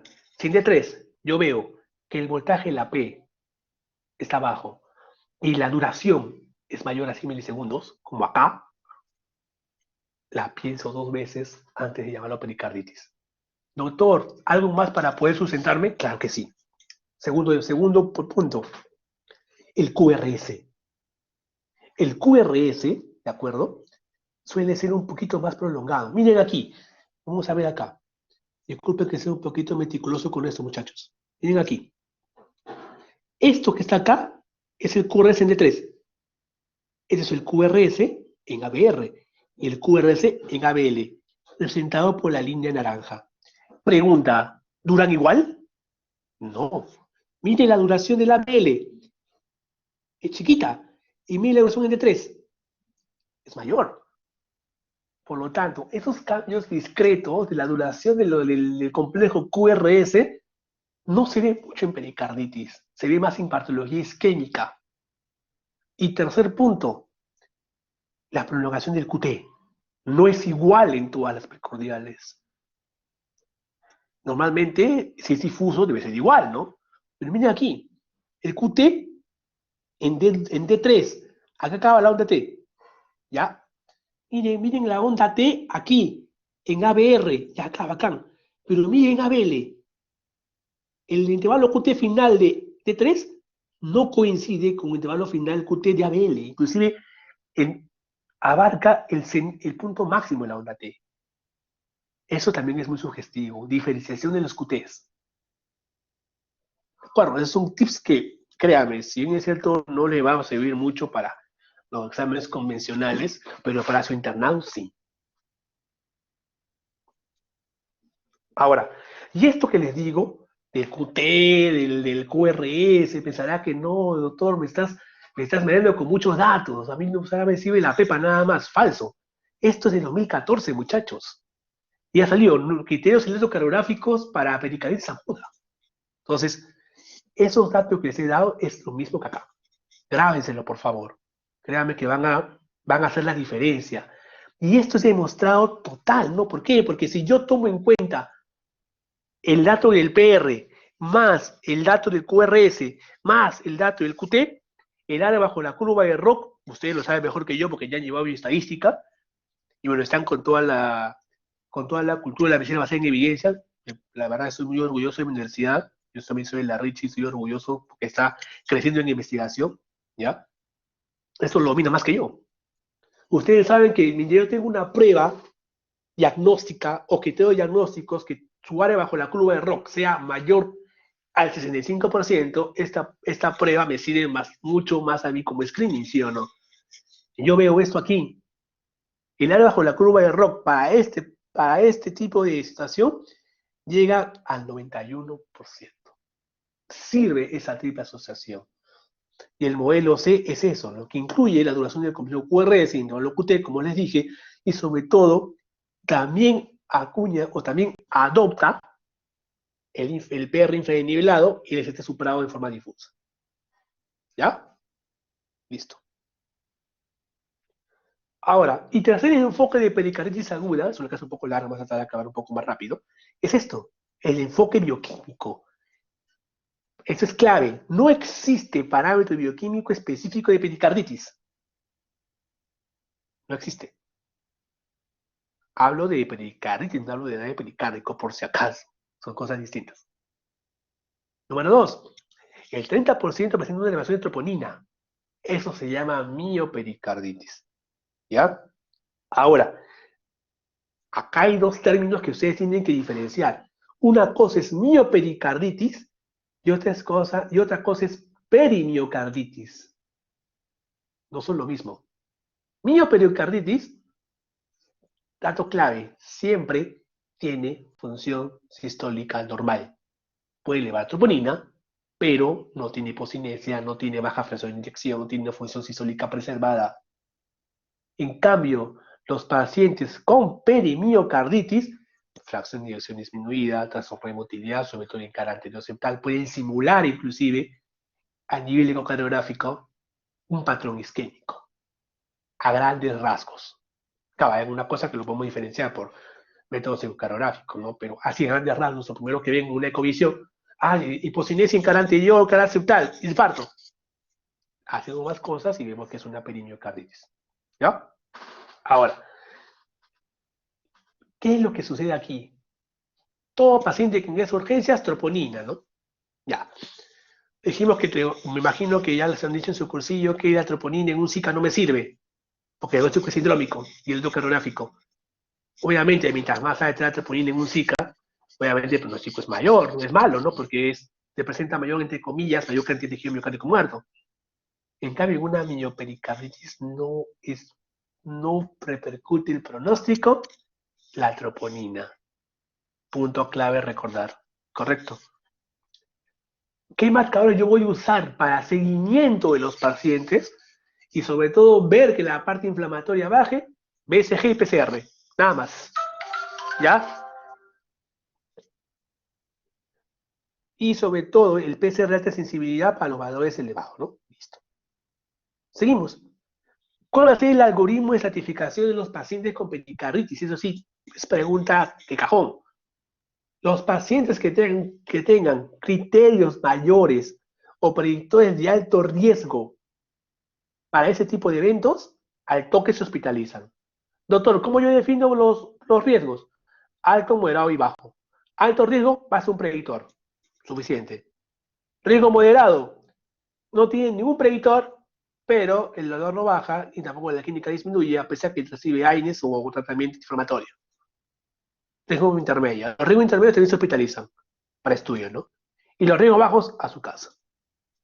¿Cuáles son los predictores de mal pronóstico? Tenemos predictores mayores y predictores menores. La presencia de fiebre, que los 12 años subagudo, que haga un derrame pericárdico importante, moderado a severo, o inclusive que hagan taponamiento, y ausencia de respuesta a los AINES, cualquiera de ellos es un predictor de mal pronóstico, o sea, un predictor de mal pronóstico mayor. Menor, miren la miopericarditis, a pesar que puede elevar troponina. ¿De acuerdo? Pero basta que tengas uno y automáticamente es alto riesgo. Ahora, los exámenes que yo voy a pedir para los pacientes aquí de imagen es la ecocardiografía. ¿Y para qué pido la eco? Para ver si no tiene daño pericárdico. Y para descartar que no tenga que indicar el taponamiento o el taponamiento cardíaco, ¿no? Ahora, generalmente nosotros tenemos una cierta inclinación diagnóstica con la eco por el tipo de imagen que podemos ver en el pericardio. Por ejemplo, un pericardio no tan hiperrefringente, que tenga la misma congenicidad que la masa ventricular, todo eso, y podemos asociar que sea agudo. Pero basta que veamos una hiperrefringencia que a ese nivel podemos pensar que el pericardio ya es un concepto más crónico, ¿no? Si hipertrofiado, tengo una mayor extensión, etcétera, ¿no? Entonces, hacemos mediciones y podemos estimar o dar una presunción de en qué contexto de enfermedad pericárdica podemos encontrarnos, ¿no? Otro que debemos hacer la radiografía, que inclusive podemos observar ahí calcificación en el pericardio como hallazgo, por eso va a ser mucho de la calidad de la imagen radiográfica, ¿no? Parece que va a depender mucho de la técnica de la toma de la misma para poder valorar bien este tipo de imagen. Y prácticamente lo que está revolucionando ahorita con respecto a imagen cardíaca, la resonancia cardíaca, ¿no? La resonancia cardíaca aquí es vital porque no solamente va a ver la función ventricular, tanto izquierda como derecha, de forma más precisa, ¿no? Sino también va a ver el pericardio, el derrame, etcétera, que pueden haber unas alteraciones aquí y nos puede dar una idea de qué patología pueden encontrarse de acuerdo a otras zonaciones con resonancia cardíaca. Y en realidad, esta lámina es importante porque se basa en la ficha de patología molecular de cómo se produce la inflamación en pericarditis aguda, ¿ya? Esto, chicos, grábenselo, ¿ya? ¿Por qué? Porque normalmente esto ocurre por alteración inmunológica, ¿de acuerdo? Esta alteración inmunológica activa de forma extrínseca e intrínseca la interleuquina 1B, y eso va a liberar el sistema de procaspasas, aumento de transcripción de actividades inflamatorias, va a secretar la prointerleuquina 1B, prácticamente a su vez va a estimular la producción de COX, y sobre todo va a hacer la proagregación y prácticamente aumentar la actividad inflamatoria. Y esto puede ser frenado por colchicina, por esteroides y sobre todo por antiinflamatorios. ¿Cuál va a ser el tratamiento para este tipo de eventos? Chicos, a la cabeza, aspirina o Bainex, más colchicina. Es importante recordar que siempre va colchicina, porque la colchicina evita recurrencia, ¿ya? Puedes elegir entre aspirina o cualquier AINE. En especial, sobre todo, ibuprofeno, que estaba aprobado en ensayos clínicos para pericarditis. No lees naproxeno, no es diclofenaco, que todo la no. Dale ibuprofeno, que está aprobado, ¿ya? Y a diferencia de los cuadros de Zika, aquí tienes que usar, ojo, dosis altas. ¿De qué? De aspirina. ¿Por cuánto tiempo? 1 a 2 semanas. ¿De acuerdo? ¿Y cómo tienes que reducir? Inicias con 750 o 1000 miligramos por día por 1 o 2 semanas y luego disminuyes a 250 o 500 1 o 2 semanas más. ¿Ya? En cambio, la colchicina, ¿de acuerdo? La colchicina los das por 3 meses. O sea, con este tratamiento queda por 3 meses. ¿Correcto? Y obviamente con el esquema ya mencionado. ¿Por qué digo esto? Porque mira, se hizo varios ensayos, el ensayo COP, CORP, CAP, el CORP2 y el CAF, ¿de acuerdo? Estos ensayos, miren, pericarditis aguda y recurrente. Esto es el JAP, por si acaso, ¿ya? En la mayoría usaron colchicina para evitar recurrencia y para bajar los IPCR de recurrencia establecidos. Entonces, el pilar fundamental, ¿cuál es? Colchicina. ¿De acuerdo? Ahora, pero doctor, ¿puede ser colchicina sola? No. Es colchicina más AINE o ácido acetilsalicílico. ¿Ya? Ahora, se recomienda, eso es prácticamente lo que les he dicho como un dogma. Ustedes se acuerdan que los niveles de evidencia son contundentes. Tengo un nivel clase 1, eso es verdad absoluta. Y nivel A, probada con ensayo clínico randomizado, doble ciego, multicúbico metaanálisis. Eso no hay discusión. Eso se respeta. No hay más verdad más pura que esa. Nivel 1A. ¿Y qué dice nivel 1A? Se recomienda ácido salicílico o Bainex como tratamiento de primera línea en pericarditis aguda, junto con protector gástrico. Ese es importante, chicos, protector gástrico, porque si no puedes tener un HDA. ¿Ya? Y, ojo, se recomienda colchicina como tratamiento coadyuvante y siempre acompañado de los fármacos ya mencionados, ¿no? Ahora, ¿cómo yo sugiero el seguimiento? Le dije PCR o BCG, sobre todo BCG, perdón, y aquí sí, por se debe considerar corticoides a dosis bajas para el tratamiento de pericarditis aguda en los casos de contraindicación o fracaso al ácido salicílico a los aires y colchicina. Y cuando se haya excluido una causa infecciosa o existe una indicación específica como una enfermedad autoinmune. Entonces, si tú vas a iniciar corticoide, es en dos circunstancias: que no tenga ninguna infección el paciente, y sobre todo, la más importante, es que no responda al tratamiento de primera línea o que tenga contraindicación para recibir ese tipo de medicamentos. Correcto. La dosis está acá escrita, la van a revisar ustedes con calma. Listo. Acabamos con pericarditis aguda. Aún nos falta la recurrente y las demás formas de pericarditis. Vamos a acabar esto un poco rápido, ¿ya? A ver, la pericarditis recurrente se diagnostica previo a un episodio de pericarditis aguda libre de síntomas de 4 a 6 semanas. Ya. Y siempre está asociado al no tratamiento con colchicina en la etapa aguda. ¿Correcto? Normalmente, eso sí tengo que recordar y decirles con claridad. Normalmente no quiere decir que la colchicina sea la panacea, ¿no? O como se está demostrando ahora, probando infarto, falla cardíaca, en COVID, ¿no? Entonces, la colchicina ¿evita la recurrencia de la pericarditis aguda? Sí.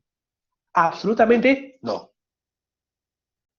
¿Por qué? Porque a pesar de recibir colchicina, ¿se acuerdan? Les dije en los slides primeros, tienes un 30%, 40% de probabilidad de que pueda haber recurrencia en un evento de pericarditis aguda, a pesar que estés con colchicina. Pero si yo le quito la colchicina, con toda seguridad, mínimo la mitad va a ser recurrencia. ¿De acuerdo? Hay que manejar esos conceptos claros. Y su rol fundamental es que va a pasar prácticamente en un rol de regulador inflamatorio, ¿no? Y no está relacionado la recurrencia de la pericarditis con el tipo de agente viral. Eso también es algo importante que le pueden preguntar. Doctor, ¿el COVID puede dar recurrencia? No, sabemos, no se ha demostrado. Ya, doctor, el virus, si sistema respiratorio, el virus Coxsackie, entonces ya, está bien, pero no, la recurrencia no depende de qué tipo de virus te afecte, sino va a depender de un componente inflamatorio propio del paciente. Eso es importante, ¿ya? Tercer punto, o cuarto creo que lleva. ¿Cuáles son los factores que van a aumentar el riesgo de recidivas? Sexo femenino, uso de corticoides con patología que lo amerite, y sobre todo que ya haya tenido un episodio de recurrencia previa, ¿no? Ya. ¿Y cómo yo voy a enfocar el tratamiento en ese tipo de pacientes? Normalmente a los pacientes que tienen pericarditis recurrente, ¿de acuerdo? También me había olvidado, se le vuelve a iniciar el esquema de primera línea más restricción de actividad física.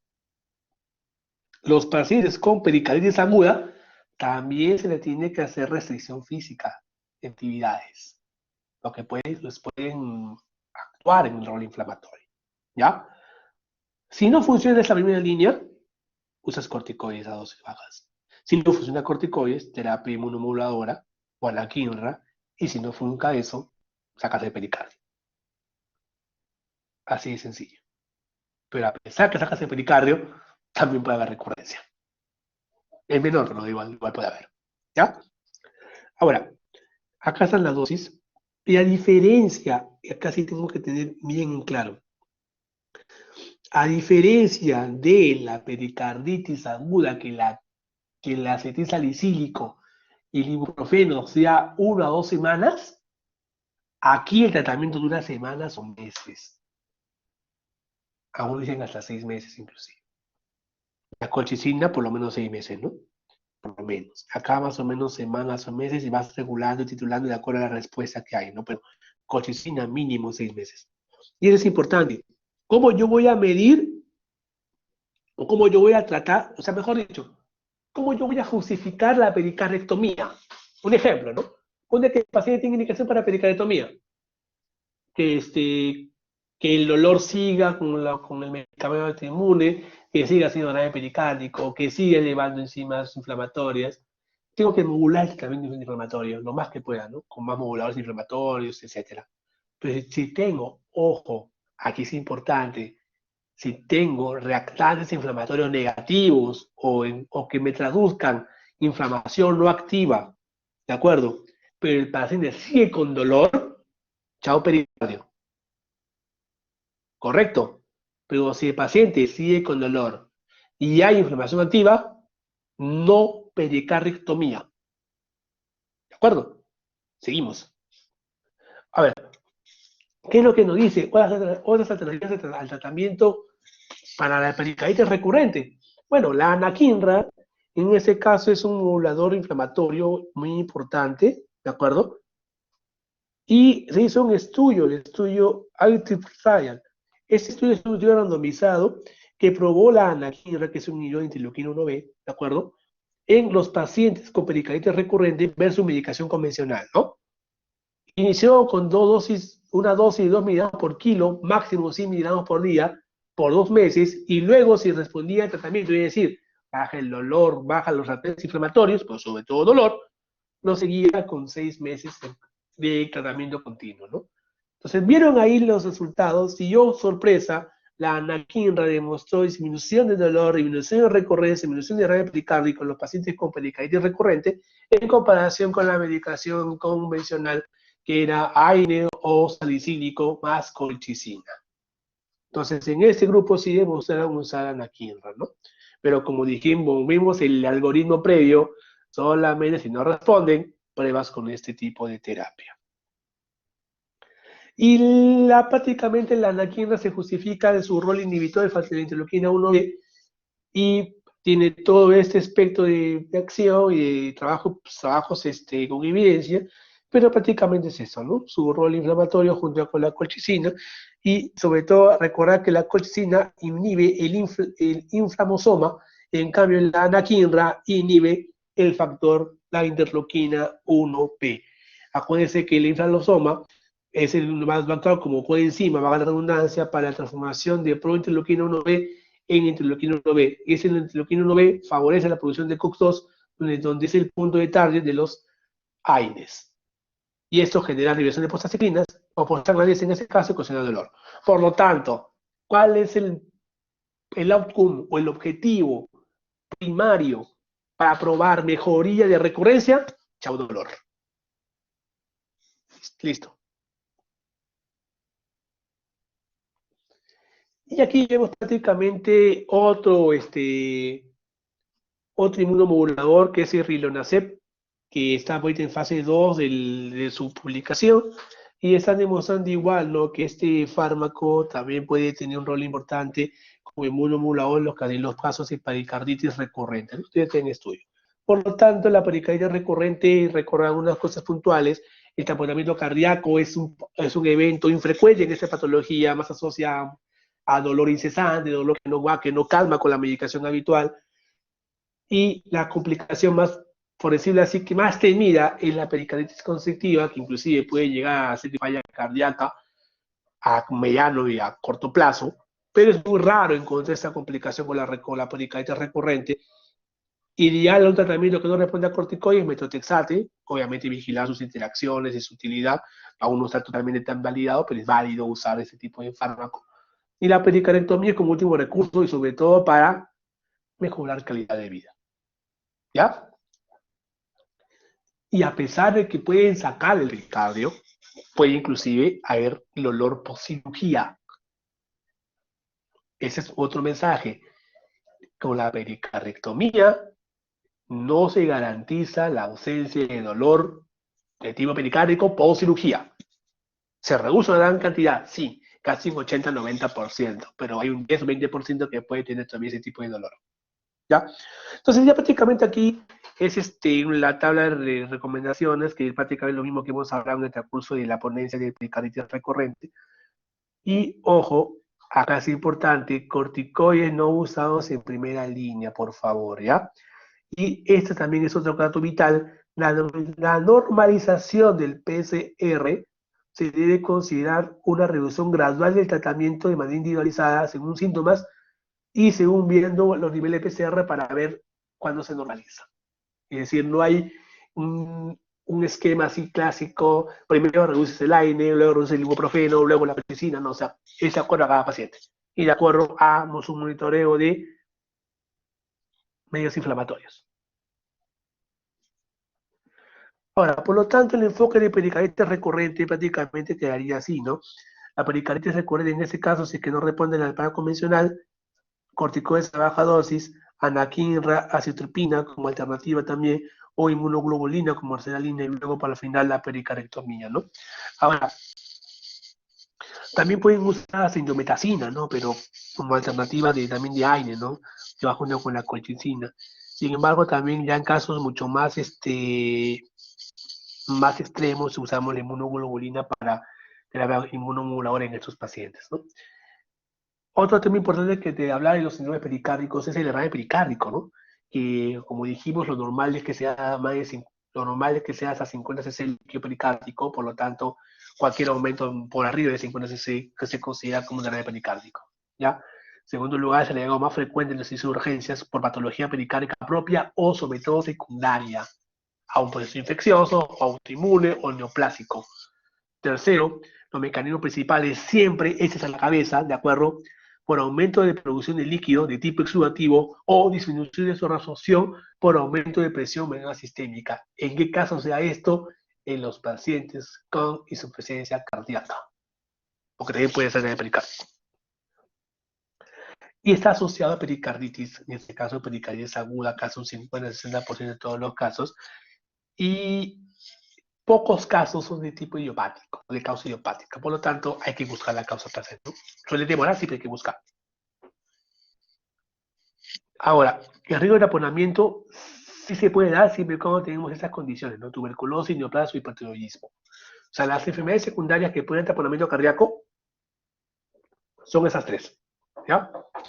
Y yo voy a dividir el grave pericárdico en múltiples formas, de acuerdo a su comienzo, a su tamaño, a su distribución y a su composición. Agudo, subagudo y crónico, que dura más de 3 meses. El tamaño leve, moderado, severo, con la separación de hojas, según el ecocardio. Leve, separación más de 10 milímetros. Severo, más de 20, moderado entre 10 a 20. Distribución circunferenciada, lobulada o localizada. Y la composición transudado, exento de insuficiencia cardíaca y exudado, pericarditis purulenta. Inclusive podemos tener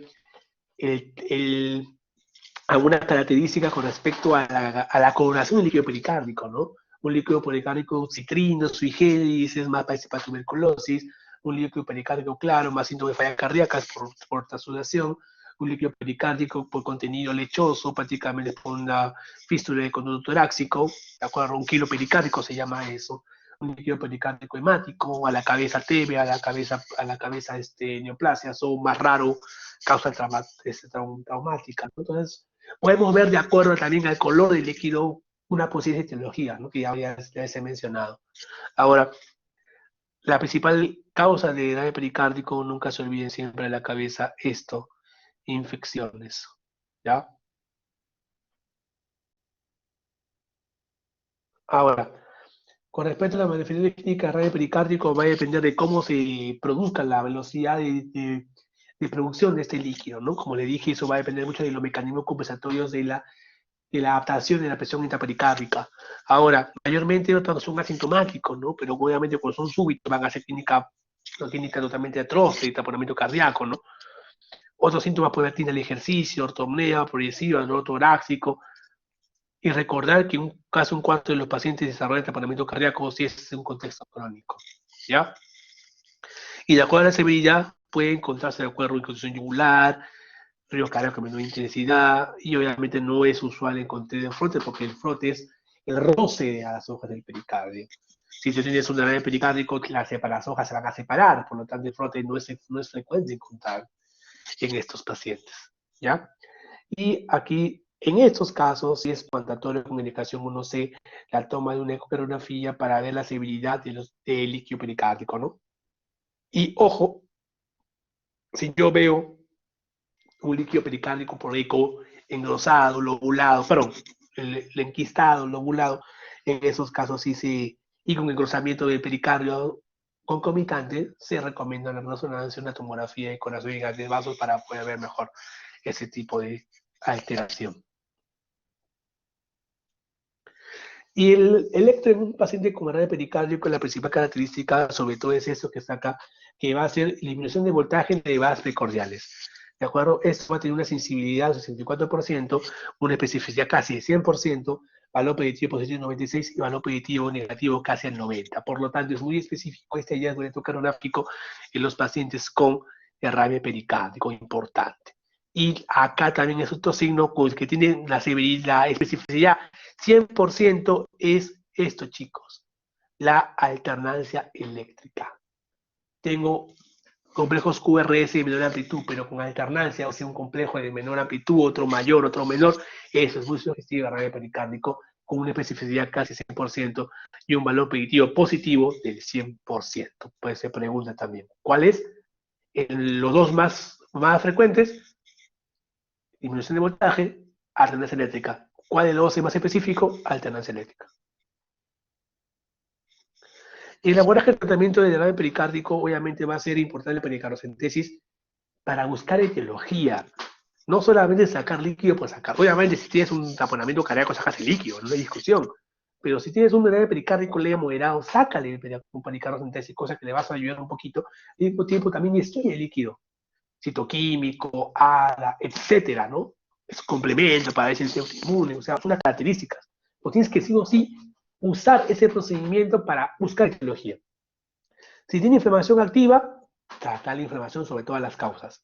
Y solo si es severo, una periocardocentesis evacuatoria. ¿Ya? Generalmente aquí, en este caso, los pacientes con edad de pericárdico leve y síndrome de compensación, puede ser seguimiento ambulatorio. Los pacientes que tengan un diabetes pericárdico mucho más severo, hay que vigilar para ver su hemodinámico. Pueden hacer tamponamiento cardíaco a mediano o a corto plazo. Y acá es importante, el COVID-19, ahorita que está de moda, puede dar inclusive pericárdico y la severidad de este derrame puede estar inclusive influenciada en la severidad de la infección por COVID-19, por estar en estudios, ¿no? Por lo tanto, recordar siempre este algoritmo, que no todo el pericárdico deban asustarse, pero siempre deben buscar etiología. Y más tips de grave pericárdico y taponamiento cardíaco, así en forma breve y sucinta, recordar que todo paciente con taponamiento cardíaco, buscar que no sea bacteriano o buscar que no sea un cangrejo, y siempre pericardiocentesis a la cabeza. Y si obviamente si no puedes hacer una pericardiocentesis, tienes que buscar la manera de cómo hacerla, ¿no? Ahora, normalmente aquí en ese algoritmo se basa en vigilar parámetros hemodinámicos de compensación y sobre todo ver que no llega al taponamiento cardíaco. El taponamiento cardíaco es la emergencia pericárdica más temida porque puede inclusive llegar a colapso circulatorio, porque el taponamiento puede bajar el gasto cardíaco y puede ser un shock de qué tipo? Tipo obstructivo. Puede simular un shock cardiogénico, pero es un shock obstructivo, porque obviamente está prácticamente comprometiendo el gasto cardíaco por una obstrucción extrínseca.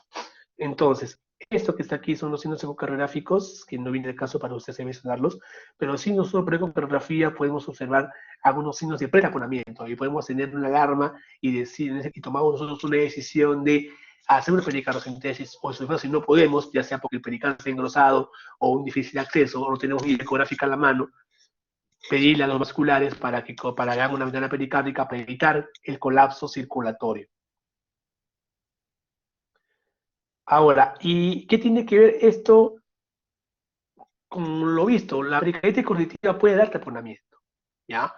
Y taponamiento cardíaco generalmente se ve volatilidad de Bell, ¿no? Pero no siempre se ve volatilidad de Bell, así que hay que tener en cuenta eso. En cambio, con la pericarditis congestiva, algunos puntos claves importantes es que suele ocurrir después de un evento pericárdico, ya sea agudo o crónico, y siempre aquí es importante que la causa más frecuente de pericarditis congestiva es que ha tenido previamente una pericarditis bacteriana, la cabeza TB. Y en segundo lugar, purulentas. Eso sí, en nuestro medio, pero en la literatura mundial, la causa más frecuente de pericarditis congestiva es una pericarditis bacteriana purulenta. Es la causa más frecuente, ¿ya? En general, y en nuestro medio, TB, ¿no?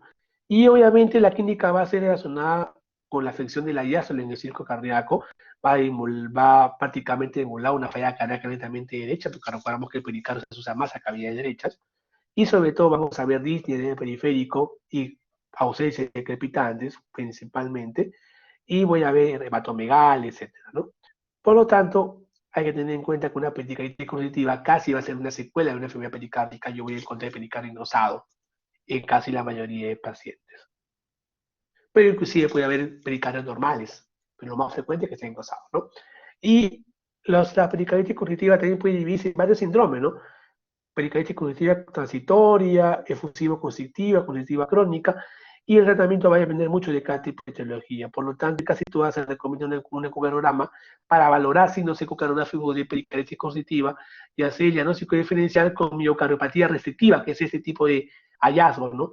Es importante para el cardiólogo y el ecocardiografista definir si estamos en un contexto de una enfermedad pericárdica congestiva o una miocardiopatía restrictiva, porque el enfoque es distinto.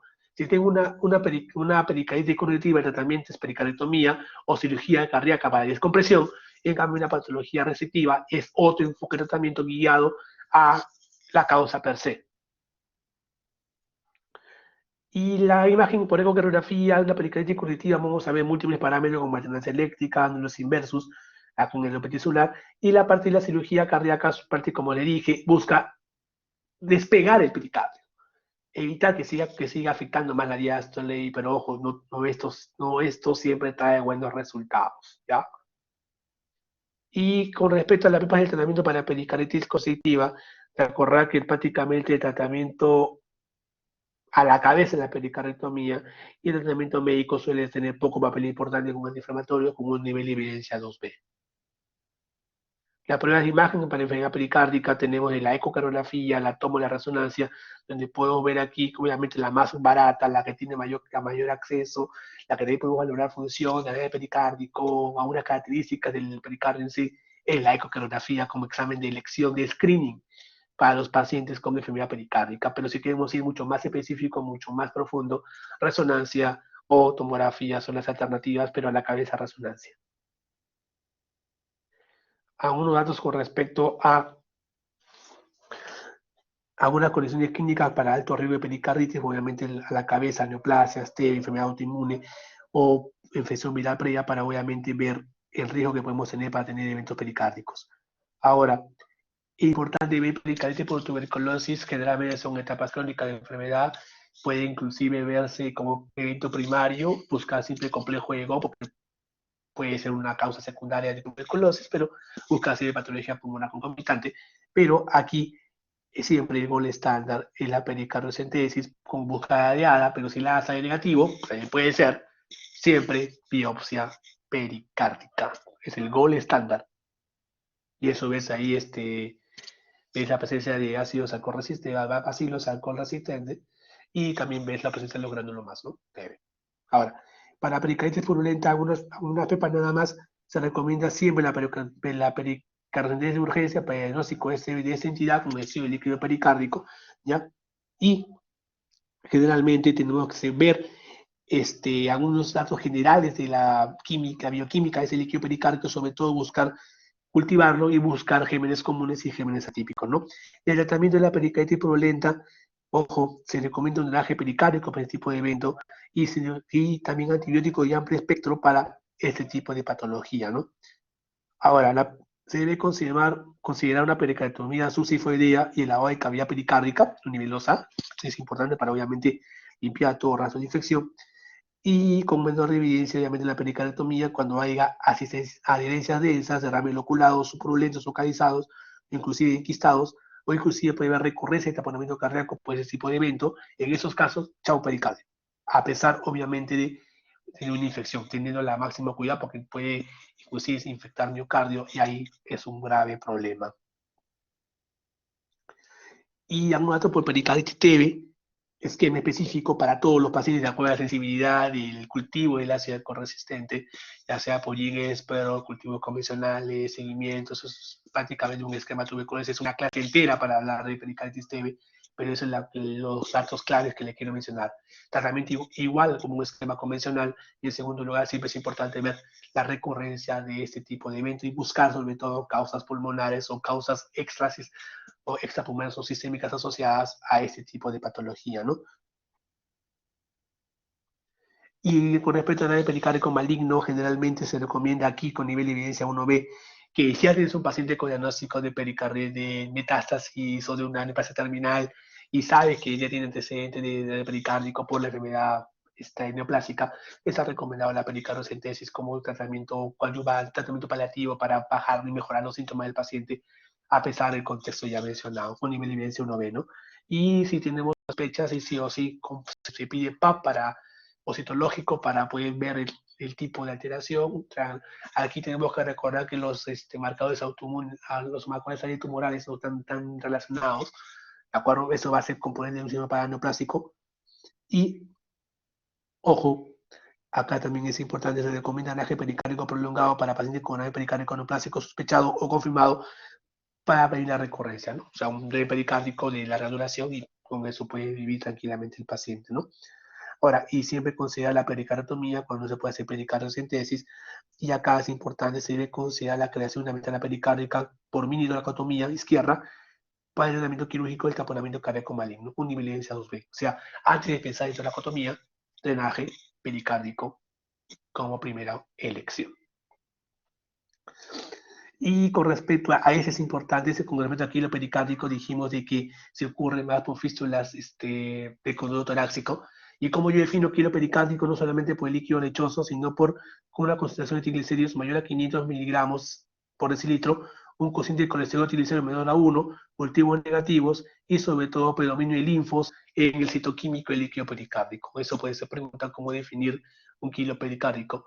Ahí está la definición operacional, ¿no? Obviamente el tratamiento en este caso es tratamiento quirúrgico de kilo pericárdico cuando el tratamiento conservador no reduzca el drenaje pericárdico y se puede identificar un trayecto conducto torácico nivel 2A, ¿ya? Y nivel 2B se ve con el tratamiento del kilo pericárdico con octiotride a una dosis de 100 microgramos subcutáneo por 3 cada 8 horas por día durante 2 semanas, y se piensa que su mecanismo de acción es la reducción de la producción del kilo, ¿no? Solamente en esos casos por indicación 2B. En cambio, para los pacientes que tienen disección escenario pericárdico por decisión de aorta o su efecto de origen traumático, en estos casos se está indicado la ecocardiografía o una tomografía de urgencias para valorar y descartar trauma o descartar disección, y sobre todo aquí se ha indicado la toracotomía inmediata en el taponamiento cardíaco debido a herida penetrante de corazón y de tórax, no para disección, ese es para trauma. En el contexto de disección de aorta con hemopericardio se puede recomendar el drenaje pericardio controlado de una cantidad muy pequeña de hemopericardio para estabilizar temporalmente el paciente con la finalidad de mantener una presión arterial mínimo de 90 milímetros de mercurio. Acuérdense que estos pacientes con taponamiento pueden hacer shock, pues no basta que la presión sea a 90, suficiente. En contexto de disección de aorta. Y este es importante, y vamos a terminar la clase, en los pacientes con insuficiencia renal es frecuente encontrar, sobre todo los renales crónicos con derrame pericárdico moderado, raramente hacen taponamiento cardíaco, pero el mecanismo es prácticamente por uremia generalizada y se debe considerar la diálisis en ese caso para poder revertir el derrame pericárdico en este contexto de paciente, ¿no? No se recomienda mucho aquí otras formas, por ejemplo, aspiración pericárdica o drenaje pericárdico, no se recomienda a los pacientes con efusión pericárdica por enfermedad renal, tiene un nivel de evidencia 2B, no es tanto el factor, por eso que no se recomienda mucho, pero lo que nunca se considera, nunca se recomienda es usar colchicina en los pacientes que tengan pericarditis con insuficiencia renal. Bueno, chicos, la clase ha sido un poco larga. He tratado de resumir este tema tan extenso de enfermedades de pericardio.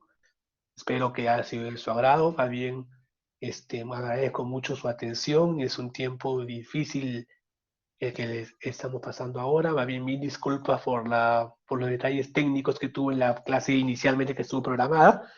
Espero que haya estado clara la clase. No sé si tienen alguna pregunta, por favor, escríbanla en el chat. Y si tienen preguntas, vamos a resolverlas cuanto antes para poder estar ustedes frescos en este tema.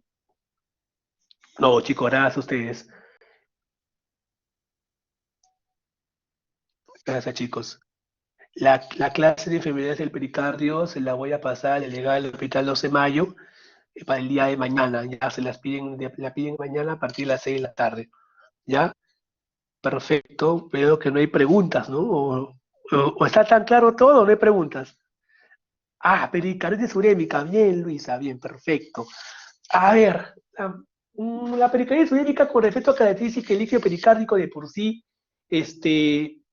suele ser un líquido más trasudado, con cierta cantidad de proteínas elevadas a nivel del análisis, no tiene es cultivo negativo, no es hemático, no es lechoso, triglicéridos normales, o sea, es más tipo trasudado, o sea, sigue la misma características de un líquido con falla cardíaca, por decirlo así, ¿no? Es una de las características importantes. Y sobre todo, como le dije anteriormente, no se recomienda eso, ¿no? Ok, Maizú, en la pericarditomía se asocia a un otro fármaco como el diástole. La verdad, no. No, Maizú. No, Maizú, no se asocia para nada a un fármaco que prácticamente se asocia a la pericarditomía, ¿no? Prácticamente el tratamiento, entonces la pericarditomía con única sola finalidad, bajar el dolor del paciente. ¿Por qué? No haces pericarditomía en pacientes con derrame pericárdico y taponamiento. Haces extracción. Ahora, en pericarditis constrictiva, si haces pericarditomía, pues es una cirugía bien complicada, porque el pericardio estaba recontra pegado al epicardio, ¿no? Entonces lo que hacen ahí es de compresión, ya es un otro tema a tratar, pero ahí sí ya hay das fármacos de acuerdo a al grado de disfunción miocárdica que pueda haber por la pericarditis congestiva, más que el tratamiento quirúrgico per se, ¿no? Y la otra pregunta no la leí bien, a ver, vamos a ver, ¿no? No, a ti me hizo. La otra pregunta no la leí bien, discúlpeme, ¿me podía repetir la otra pregunta? Creo que había visto algo de pan con mantequilla, algo así, creo que leí. No sé, por favor, puedes escribirle de nuevo, porque no logré ver bien.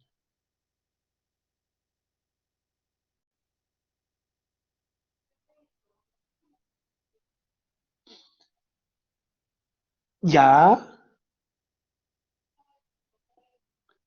No, no, no, no, no. O sea, para el caso urémica, como te digo, hay alternativas. O sea, algunos usan una sustancia coloidal para disminuir la producción del líquido pericárdico para hacer las veces cereales por la uremia que les estimula. Otros usan inclusive medios locales para poder creo, ponerles a nivel sustancia fría que puedan, entre comillas, inhibir la producción, pero todos son terapias alternativas que no están todavía totalmente tan demostradas que sirvan como tratamiento para ese tipo de contexto, ¿no? Entonces, siempre, chicos, nunca se olviden, diálisis en pericarditis urémica es lo mejor que pueden hacer al paciente. Y se acuerdan por su clase de semiología que uno de los criterios para diálisis de emergencia, ¿cuál era? Pericarditis urémica. Bien, gracias por las preguntas. A ver, Adriana, buena pregunta. Ya, mira, hay una patología, se llama el síndrome de Dressler, que es una pericarditis asociada a un evento isquémico agudo, ¿no? Pero eso no se ve en ese momento, es una complicación del Zika. Se ve en semanas después al evento cumbre, que es prácticamente por inflamación excesiva a propósito de un Zika, ¿no? Pero si damos en un contexto que en ese momento un paciente tenga pericarditis y en ese momento se infarte, agarrarlo, he revisado literatura que responde a esa pregunta, te soy sincero, voy a revisarla, ¿ya? En lo que he visto en la práctica que tengo, no he visto ese tipo de eventualidad, te soy sincero, pero vamos a ver qué dice la biografía. Voy a buscarlo y por medio del delegado, máximo el lunes o el martes, le doy el paper si lo encuentro para que tú lo alcances. Gracias por la pregunta, Ariana, muy buena, hay que investigarlo. No, gracias a ti. ¿Alguna pregunta más, chicos, o todo claro? Bueno, acá está la foto del servicio de cardiología. Esta foto justo la tomaron en la despedida de mi XR3, y justo cuando yo pasé a ser jefe de residentes en ese entonces. Acá están, bueno, mis actuales eran mis R1, ahora actuales son R3, mi R2 que ya ahorita va a ser asistente. Y bueno, acá está todo prácticamente el staff de cardiología, ¿no? Muchos de ustedes ya lo conocen, ¿no? Y la mayoría nos hemos estado quedando en el servicio aportando, ¿no? Que casi todos somos ex residentes del hospital. Y eso es lo bueno, ¿no? Es un recuerdo que tengo un buen recuerdo. Ojalá que se vuelvan a repetir ese tipo de escenas, ¿no? Con la pandemia no, ya no se puede hacer mucho. Por eso decidí colgarlo, ¿no? Porque somos un servicio bien unido y lo seguimos siendo hasta ahora. Bueno, chicos, no hay más preguntas, ¿no? ¿Seguros? Porque de repente pueden sacar preguntas para este tema. Ya más o menos les dije que pueden preguntar. La verdad no sé qué preguntas hacer. Pero las preguntas van a ser basadas, si me piden hacerlas para este tipo de evento, pues o sea, me piden preguntas de este tipo de patología, va a ser todo lo que sea en mis slides. Y toda la biografía está ahí, ¿ya?